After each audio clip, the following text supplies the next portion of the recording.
Marami nga po ang nag-aabang dito sa Stolen Life. Buntis si Farah at si Darius ang ama. O totoo nga ba to? Nabuntis nga siya.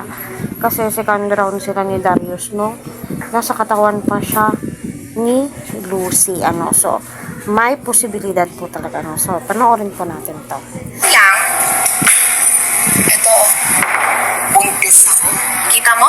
Dalawang linya. Buntis ako.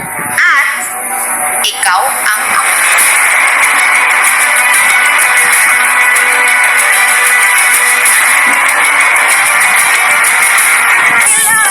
Wala akong pakialam kung alam naman natin kung anong pinagagawa mo. So, ayun, no? Wala daw pong pakialam si Darius. So, alam naman po natin, ano, na pera lang po talaga ang habol ni Farah, ano.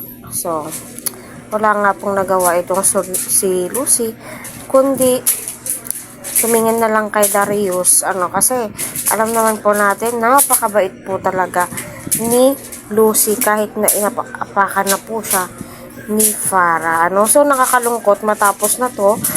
Pero ayos lang, at least maganda yung teleserye, ano. So, marami nga pong nag-aabang dito sa Stolen Life, ano, kasi napakaganda ng story po talaga, no.